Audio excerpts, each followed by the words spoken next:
Halo Sobat Bola, apa kabar? Semoga semua Baik, sehat selalu. Amin, amin. amin, amin.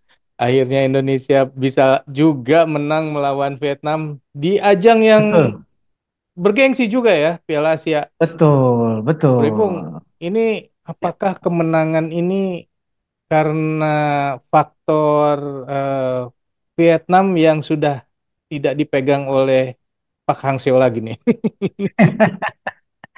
Sebetulnya kalau saya melihat dari pertandingan ini saya justru kagum dengan penampilannya, performa dari masing-masing coach. Hmm, Karena ini seperti permainan catur ya. hmm, Bagaimana STY kemudian punya ramuan dan punya strategi taktikal yang bisa diaplikasikan oleh pemain di lapangan. hmm, Apalagi formasi yang diusung oleh SKY di pertandingan ini itu kan formasi 4-4-2 dengan hmm, dengan artian bahwa dia akan memberikan semacam lebih titik fokusnya pada di lapangan tengah ya dengan hmm, menempatkan empat pemain ini kan untuk menjaga keseimbangan gitu ya antara menyerang dan bertahan dan itu hmm, bisa sangat rapi dijalankan apalagi dari sejak awal ternyata Indonesia langsung melakukan pressure-pressure yang sangat ketat kepada pemain Vietnam.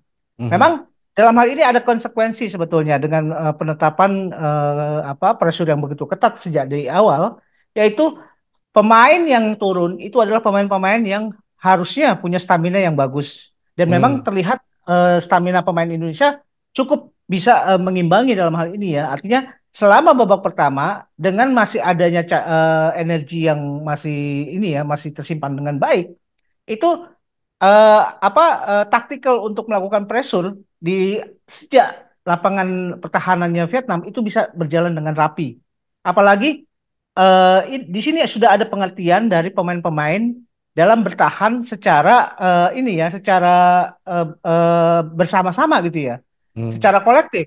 Jadi ada pemain yang berusaha untuk mengganggu pemain yang memegang bola, sementara hmm, pemain lain sudah menjaga pergerakan dari pemain-pemain Vietnam. hmm, Ya, nah ini yang akan menimbulkan kebingungan dan itu terjadi.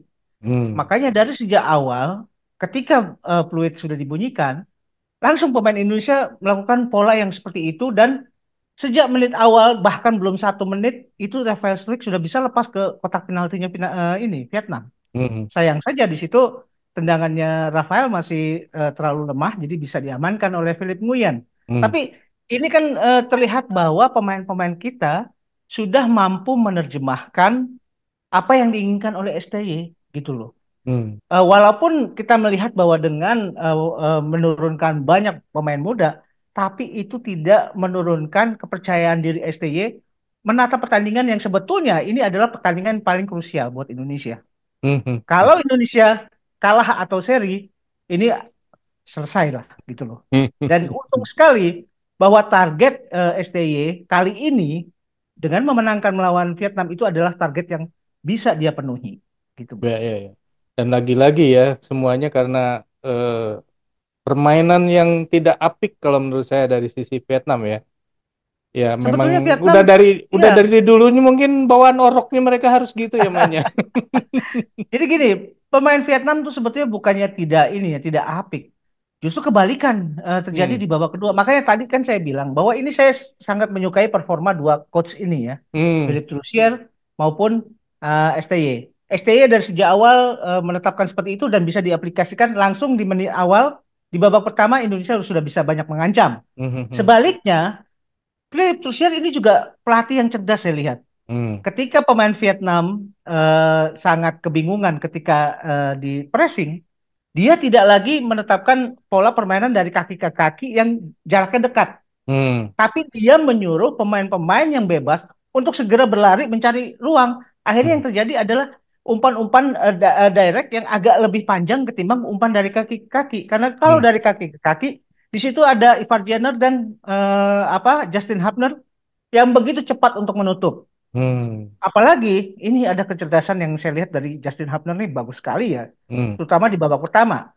Ketika pemain Indonesia kehilangan bola dan pemain Vietnam berusaha membuild up, di situ sudah muncul Justin Hubner untuk mendekati pemain Vietnam yang memegang bola dan karena posisinya masih di daerah pertahanan Vietnam, dia melakukan pelanggaran-pelanggaran itu memang professional foul yang dilakukan, yang Mhm. tujuannya untuk mendelay pertandingan, gitu loh. Hmm. Momentum itu dari Vietnam hilang Hmm. karena Justin Hubner sudah melakukan pelanggaran, sebetulnya pelanggarannya enggak, dan cerdasnya dia tidak melakukan pelanggaran-pelanggaran yang keras. Dia Hmm. hanya katakanlah menyenggol sehingga pemain Vietnam kehilangan keseimbangan akhirnya jatuh, Hmm. gitu loh. Hmm. Hmm. Jadi wasit pun tidak melihat bahwa ini pelanggaran yang keras, Hmm. sehingga Justin Hubner berkali-kali melakukan pelanggaran. Dia bebas dari kartu loh. Ini nih Hmm. cerdas nih orang. dan dan apa namanya, kunci permainannya kayaknya ada di situ ya, di Hubner ini ya. Ya, nah itu juga yang menyebabkan pemain-pemain Vietnam akhirnya dalam tanda kutip kehilangan kewarasan, bro. Jadi tidak heran pemain Vietnam kembali ke mode pabrikan. Tangan melayang ke muka pemain Indonesia, sikut masuk ke dagu orang. Itu kan gara-gara apa? Gara-gara Justin Hubner bisa ini ya, bisa mengacaukan konsentrasi pemain Vietnam, Hmm. dan pemain Vietnam jadi terpancing agak emosional karena mereka Hmm. belum belum juga menyerang tapi udah di delay. Belum Hmm. menyerang udah di delay. Hmm. Itu yang membuat mereka emosi jadinya. Hmm. Akhirnya mode pabrik dari pemain-pemain Vietnam keluar gitu loh. Hmm. Hmm. Dan di sini juga kan ada satu kunci pemain Vietnam yang namanya Nguyen Quan Hai. Nguyen Quan Hai ini pemain yang berpengalaman, bahkan pernah dicap atau dilabeli sebagai Messi-nya Asia Tenggara, Hmm. pernah bermain di Liga 2-nya Prancis, Hmm. walaupun gagal gitu loh. Hmm. Nah, tapi dari situ saja ketahuan bahwa Nguyen Quan Hai ini punya kualitas, dan Hmm. Nguyen Quan Hai tidak berkutik dipegang oleh Justin Hubner, gitu bro. Wah, ini kalau disebut pemain terbaik, boleh dong di laga kali ini, Hubner. Sebetulnya kalau kalau gini, permainan bola kan kolektif ya. Justin Hmm. Hubner bisa begitu karena pemain-pemain lain juga bisa menetralisir Hmm. daerah-daerah yang mungkin bisa dieksploitasi oleh pemain Vietnam. Dan Hmm. karena mereka sudah terisolir, Hmm. akhirnya yang terjadi adalah berusaha pemain Vietnam untuk melakukan permainan individu yang Hmm. ini kemudian dihabisi oleh Hubner gitu loh, Hmm. dengan Hmm. cara menyenggol sehingga keseimbangan jatuh gitu loh. Ini Hmm. pelanggaran-pelanggaran yang tidak keras, tapi itu cukup untuk menghilangkan momentum serangan dari Vietnam gitu Ya, bro. ya, ya. Bro, apakah Hmm. timnas Indonesia kala melawan Vietnam ini Hmm. merupakan terbaik sepanjang timnas Indonesia di bawah asuhan STY? Sejauh ini saya melihat ya dari dua pertandingan ketika melawan Irak itu kan kita sendiri juga terkaget-kaget ya bahwa ada peningkatan dari performa sejak mereka melakukan friendly match melawan Libya dan segala macam, Mhm, mhm, dan lonjakan kualitas itu terlihat sekali ya ketika melawan Irak gitu loh. mhm, Kemudian ketika melawan Vietnam justru kita juga terkaget-kaget lagi bahwa strategi yang diterapkan SDY itu berbeda sama sekali gitu loh mhm, dengan apa mhm, yang dia perlihatkan ketika melawan Irak gitu loh. mhm, Dan mhm, yang menggembirakan buat saya di saat pemain-pemain yang diturunkan adalah pemain-pemain muda, mhm, tapi pemain-pemain muda ini bisa mengaplikasikan apa yang strategi yang ingin dimainkan oleh STY. mhm, Itu yang menggembirakan ya. Artinya bagaimana mereka bisa sebuah orkestrasi permainan bisa berjalan dengan baik karena masing-masing individu chemistry-nya sudah jalan dan masing-masing individu sudah tahu apa yang harus dilakukan di lapangan. Itu mhm, loh yang terpenting, Bro. mhm. STY bilang bahwa kemenangan Indonesia atas Vietnam ini adalah adanya sedikit keberuntungan. Benar nggak? Saya sih tidak melihat ya, tidak melihat ada sisi keberuntungan dalam hal ini ya. Mhm, Justru kalau saya melihat bahwa bagaimana efektivitas serangan Indonesia itu justru lebih baik. mhm, Sandy Walsh punya peluang, kemudian Marcelino juga punya peluang. Dan rasanya mungkin ini juga caranya STY untuk katakanlah mengaburkan kekuatan Indonesia yang sesungguhnya, gitu bro. mhm. Nah, bro, ketika laga ini usai ya, itu Ya, pemain Indonesia semua tergeletak di lapangan dan tercecer di mana-mana. Tidak ada euforia yang biasanya wah gitu ya, gembira gitu ya. Ini semuanya betul. tergeletak. Apa yang terjadi, bro? Apakah itu karena lelah atau apakah karena golnya cuma satu atau apa? Ya pertama memang eh, strategi dan taktik yang diterapkan oleh STY itu sangat menuntut stamina yang kuat Mhm. gitu loh.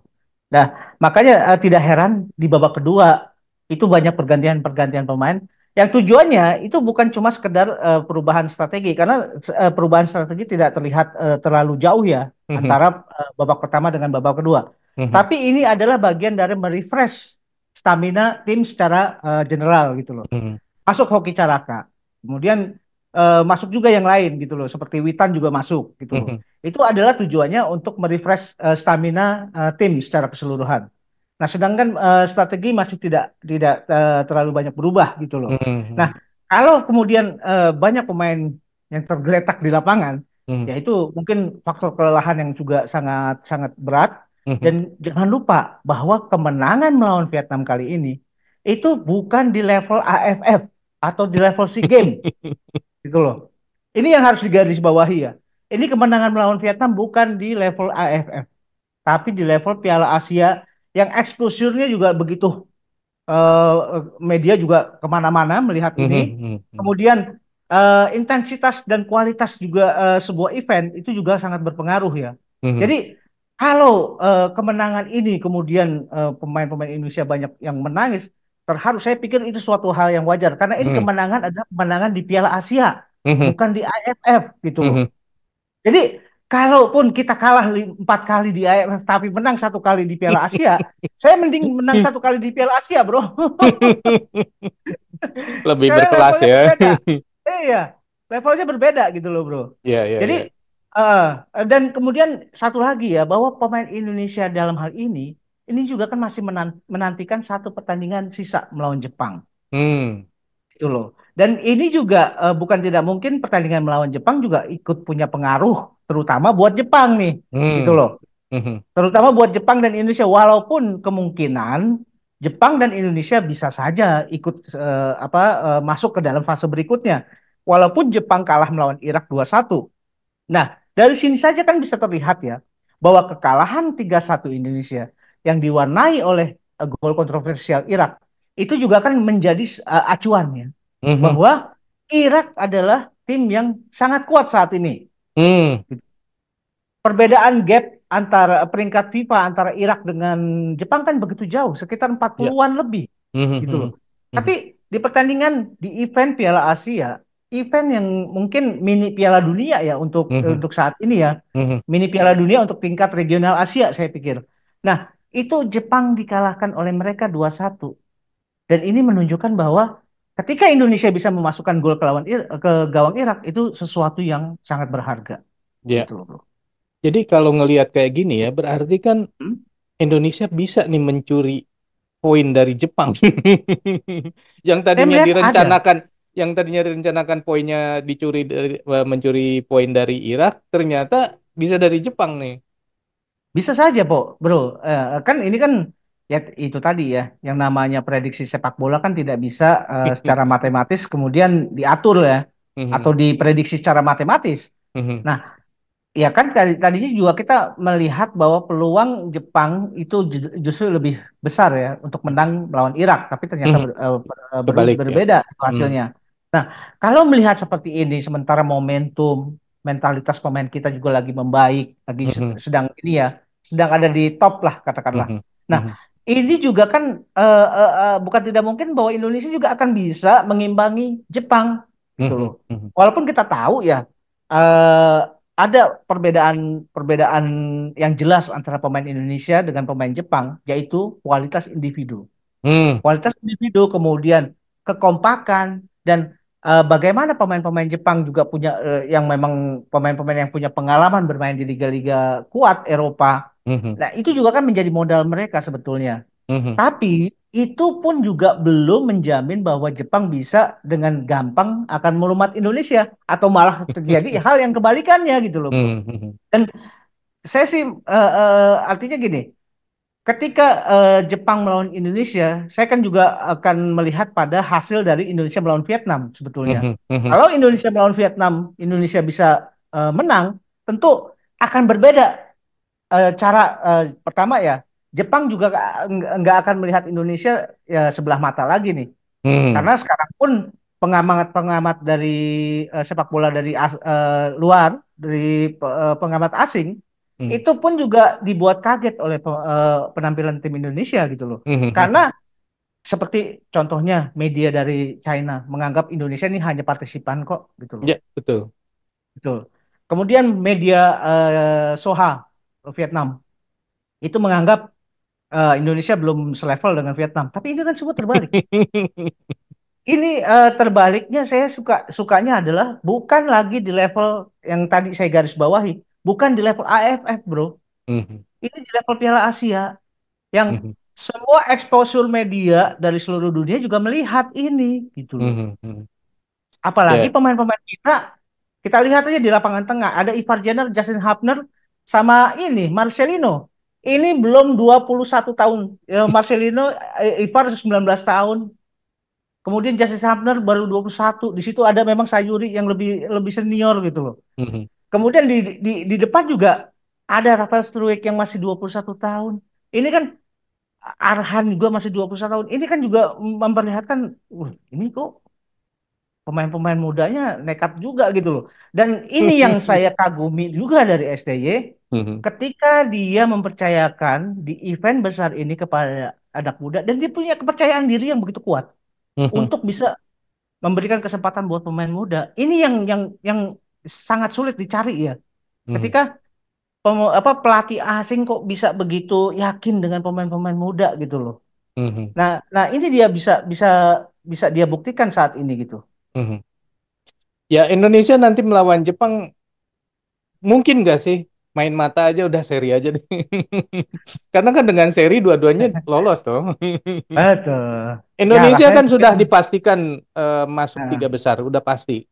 Kalaupun betul. misalnya Indonesia melawan Jepang kalah, poin Indonesia tiga, Vietnam juga sama-sama. Katakan Vietnam menang dari Irak dan poinnya juga tiga, Vietnam tidak akan bisa mengambil posisi Indonesia karena Indonesia head to headnya dengan Vietnam, Indonesia menang. Jadi tetap Indonesia akan berada di posisi tiga. Jadi masuk tiga besar itu sudah pasti Indonesia. Cuman nanti Betul. dengan Jepang ini hanya menentukan siapa yang ranking 2 dan siapa ranking 3 gitu kan. Betul. Ya kalau Vietnam sih sudah tidak punya apalah amunisi lain ya. Karena Mhm. head to head dengan dua negara di peringkat di atasnya Indonesia maupun Jepang, dia kan kalah. Mhm. Jadi nggak akan ada excuse buat Vietnam untuk bisa melaju ke sebagai peringkat tiga terbaik gitu loh. Mhm. Mhm. Nah, kita tinggal menunggu dari hasil pertandingan-pertandingan di grup lain. Ya. Apakah grup-grup lain juga akan memunculkan sesuatu yang baru, ataukah memang sudah bisa diprediksi siapa-siapa yang akan keluar? Mhm. Tapi kalau misalkan pada akhirnya ya Indonesia bisa melaju ke babak 16 besar, ini sebuah prestasi yang sangat bagus, bro. Nah, oke. Nah, ini artinya bekal yang sangat bagus nih buat STY nanti di Piala Asia U23.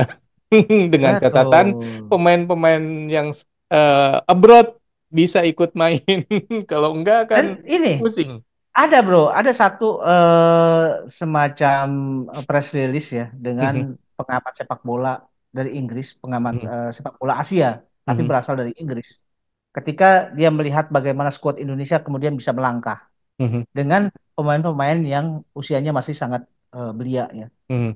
Dia sepertinya juga sudah bisa membaca bahwa STY dalam hal ini itu sedang berinvestasi seperti Tuh. yang pernah kita bicarakan. Ya. Investasinya STY, bagaimana dia punya ambisi dan punya target untuk meloloskan Indonesia ke Olimpiade. Dengan bekal pemain-pemain yang tampil di event serius, Piala Asia menghadapi tim-tim kuat. Kemudian kalau ini masih bisa performa pemain-pemain ini masih bisa tetap dijaga, Mhm. ini kan bukan tidak mungkin. Ini adalah pondasi timnas kita ketika menghadapi kualifikasi Olimpiade nanti gitu loh. Mhm. Mhm. Ini kayaknya akan sangat menarik kalau ngebahas soal nasib STY, apalagi kemarin Erick Thohir Iya. sudah ngasih aba-aba nih bagaimana kontrak akan Hmm. diperpanjang. Tapi kayaknya lebih seru di obrolan terpisah ya. Iya betul. Oke Sobat Bola, itulah obrolan kita mengenai laga Indonesia melawan Vietnam. Yang Indonesia berhasil memenangkan dengan skor 1-0 melalui tendangan penalti ya. STW Ya. bilang ini adalah ada sedikit keberuntungan buat Indonesia. Anda setuju nggak?